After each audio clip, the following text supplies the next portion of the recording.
بلکہ اس کی جگہ سے جنت سے ایک مینڈا اتارا، اس کی قربانی کی۔ آج تک مسلمان بھی عید الاضحیٰ کے موقع کے اوپر قربانی کرتے ہیں، وہ انہی کی یاد مناتے ہیں۔ سنت ابیکم ابراہیم، جب پوچھا گیا اللہ کے پیارے نبی علیہ السلام سے ہم یہ کیوں قربانی کرتے ہیں، اللہ کے پیارے نبی علیہ السلام نے جہاں اور جواب دیا، یہ بھی جواب دیا کہ تمہارے والد، تمہارے باپ، تمہارے دادا ابراہیم علیہ السلام کی سنت ہے۔ چنانچہ اللہ رب العزت نے ان کو پھر سرخرو کیا، ایک اور حکم سے نواز دیا۔ ایسا ہی حج کے بہت ساری چیزیں شیطان کو کنکر مارنے کے لیے جاتے ہیں، وہ بھی ابراہیم علیہ السلام اور اسماعیل علیہ السلام کا وہ واقعہ ہے۔ جب لے جا رہے ہیں، شیطان آتا ہے اسماعیل علیہ السلام کے پاس، ورغلاتا ہے تمہیں تمہارے والد ذبح کرنے کے لیے لے جا رہے ہیں۔ ارے کبھی والد بھی کوئی ذبح کرتا ہے؟ اور شیطان مردود کو اٹھا کے کنکریاں ماری ہیں۔ اللہ نے لازم کر دیا جو جائے گا حج بیت اللہ کے لیے مینا میں ٹھہرے گا، وہ جا کر شیطان کو کنکریاں بھی مارا کرے گا۔ اللہ نے یہ آزمائش دی کہ اللہ جل شانہ نے ابراہیم علیہ السلام کو یہ خواب میں دکھا دیا، اپنی محبوب ترین چیز کو اللہ کے راستے میں قربان کر دیجئے۔ سب سے زیادہ محبوب کون ہے؟ اسماعیل علیہ السلام کہہ رہے ہیں اے میرے بیٹے انی ارا فی المنام انی اذبحک فانظر ماذا تری، میں دیکھ رہا ہوں خواب میں کہ، اور انبیاء کے خواب بھی اللہ کی طرف سے وحی ہوا کرتے ہیں، میں تمہیں ذبح کر رہا ہوں۔ بیٹے بھی کیسے شاندار ہیں اسماعیل علیہ السلام۔ ہمیں اپنی اولاد کی بھی تربیت کرنی چاہیے، اللہ کا حکم آئے تو وہ اپنے والد کے ساتھ کھڑے ہوں تاکہ دونوں مل کر اللہ کے حکم کو پورا کریں، وہ رکاوٹ نہ بن جائیں۔ والدہ جب اللہ کے حکم کی طرف بلائیں تو وہ رکاوٹ بن کے کھڑے نہ ہو جائیں بچے اور اولاد، بلکہ ایسی تربیت کی ہو کہ ہم نے اللہ کے حکم کے آنے کے بعد اس کے مقابلے میں کھڑا نہیں ہونا بلکہ اپنے سر کو جھکا لینا ہے۔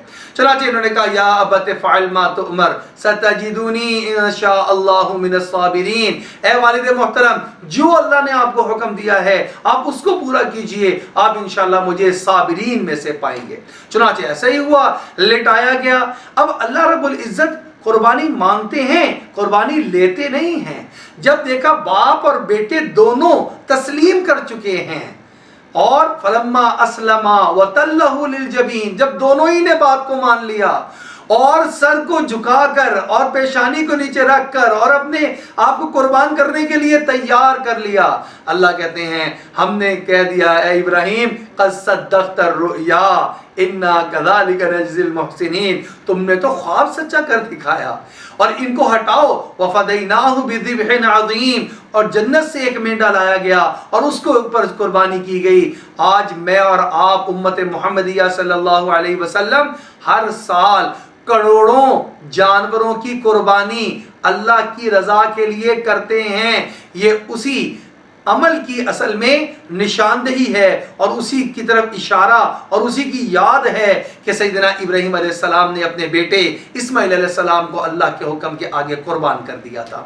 چنانچہ آپ صلی اللہ علیہ وسلم سے پوچھا گیا کہ ان جو قربانی کی حقیقت کیا ہے؟ سنت ابیکم ابراہیم، تمہارے باپ دادا ابراہیم کی سنت ہے۔ اللہ کے لیے جب کوئی قربانی دیتا ہے اللہ رب العزت اس کو ضائع نہیں فرماتے، ہمیشہ ہمیشہ کے لیے اس کے نام کو روشن کر دیتے ہیں۔ ان سارے کے سارے معاملات کے ساتھ ساتھ ایک بہت بڑا کام ابراہیم علیہ السلام اور اسماعیل علیہ السلام سے اللہ نے اپنے بیت اللہ کی تعمیر کا بھی لیا۔ وَإِذْ يَرْفَعُ إِبْرَاهِيمُ الْقَوَاعِدَ مِنَ الْبَيْتِ وَإِسْمَاعِيلُ، قرآن میں اللہ جل شانہ فرماتے ہیں اس وقت کو یاد کیجئے جب اسماعیل اور ابراہیم دونوں بیت اللہ کی تعمیر کو بلند کر رہے تھے اور نیک عمل کر رہے تھے، اس لیے کہ گھر تو بہت سارے تھے، اللہ کے نام پہ بنا ہوا گھر یہاں پر اب موجود نہیں تھا۔ لہذا اللہ کے پیارے نبی سیدنا ابراہیم علیہ نبینا علیہ السلام نے اور اسماعیل علیہ السلام نے اس گھر کی تعمیر کو مکمل فرمایا۔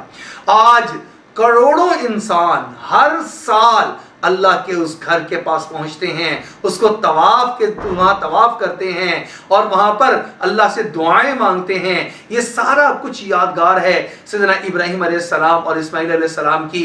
ابراہیم علیہ السلام نے اپنے آپ کو مکمل طور پہ اللہ کے حوالے کر دیا، اللہ نے ان کا تذکرہ اس امت میں بھی اور آئندہ قیامت تک آنے والی امتوں میں ایک شاندار نام بنا دیا، شاندار تذکرہ فرما دیا۔ میرے اور آپ کے لیے یہ رہنمائی ہے، ہم اللہ کے حکم کو دیکھیں، اللہ ہمارے نام کو روشن کر دیں گے، ہمارے بچوں اور اولادوں کی اور نسلوں کی حفاظت فرما دیں گے، بہترین تربیت فرمائیں گے، اللہ ہم سے بھی دین کے بڑے بڑے کام لیں گے۔ اللہ رب العزت سے دعا ہے اللہ رمضان المبارک کی ان بابرکت اور مقدس ساعات کو صحیح معنوں میں قیمتی بنانے کی توفیق عطا فرمائے۔